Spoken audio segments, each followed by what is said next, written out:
تیاریاں ایسی کرو جیسے کسی مہمان کا استقبال ہو۔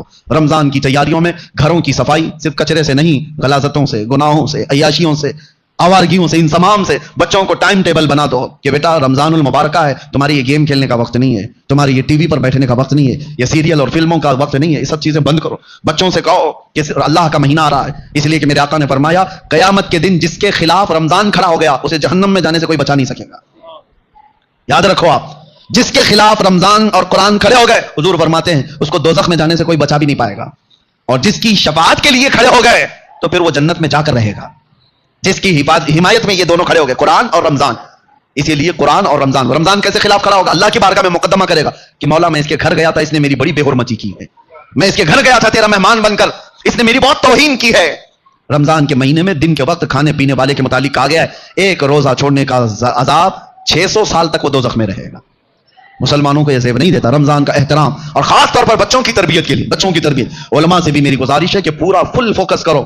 ہم یہاں ہوتے تھے یا جب بھی میرے الحمدللہ میرا معمول ہے رمضان میں فل پیکج، صبح سے لے کر رات تک ہم تو مصروف ہی رہتے تھے۔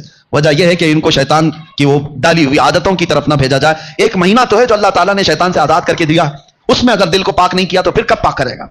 بچوں کو خاص طور پر ایک چیز کی طرف لے آؤ، ان کے یہ موبائل کی دنیا۔ بہت سارے ماں باپ، کل میں آپ کو دیکھ رہا ہوں، ماں باپ ہم سے کہہ رہے ہیں کہ ہماری بات سے اب بچے مانتے نہیں، ڈر لگ رہا ہے ان کو بولیں گے تو الٹ پلٹ کر دیں گے، مار پیٹ کرنے لگ جائیں گے۔ آج یہ نوبت آ گئی ماں باپ کی کہ تم بچوں کو روک نہیں سکتے، ان کے ہاتھ سے موبائل نہیں لے سکتے۔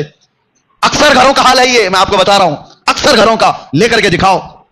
یہ تو ایسا نشہ ہے جیسے چرسی اور گنجیڑی کو چرس اور گانجے سے روکا جائے تو وہ مار پیٹ پہ آ جاتا ہے، اس سے بڑا نشہ ہو گیا ہے۔ رمضان بہترین مہینہ ہے ان کی تربیت کے لیے، سب لوگ یہ عہد کرو، ان سے کہو ٹھیک ہے موبائل تمہارے ہاتھ میں رہے لیکن اللہ سے ڈرتے ہوئے کبھی بھی گندی تصویریں تو دور کی بات ہے، تمہیں گیم کھیلنے کی بھی اجازت نہیں ہے، اپنے آپ کو انٹرٹینمنٹ کے لیے، وقت ٹائم پاس کرنے کے لیے نہیں۔ اور اعتکاف میں جانے والے جو موبائل ان کے ساتھ اعتکاف کرتے ہیں وہ کیا بھلا اعتکاف کر رہے ہیں، ساری دنیا لے کر کے بیٹھتے ہیں۔ اللہ تبارک و تعالیٰ ان فواحشات سے ہماری حفاظت فرمائے۔ آپ سب رمضان کی تیاریوں میں اپنے بچوں کی تربیت پر خاص توجہ دیں۔ ہمیں ڈر لگتا ہے کہ کل کو یہ بچوں کے ساتھ جو ہونے والا ہے، جو وقت آنے والا ہے، بہت ڈر لگتا ہے، اس لیے میں بار بار تاکید کر رہا ہوں کہ اللہ ان کے ایمان کی حفاظت عطا کرے، ان بچوں کا ایمان سلامت رہے، ورنہ دنیا ان کے ایمان کی ڈاکو ہے۔ اللہ تعالیٰ ہم سب کے بھی ایمان و عقیدے کی حفاظت فرمائے۔ السلام علیکم ورحمۃ اللہ وبرکاتہ۔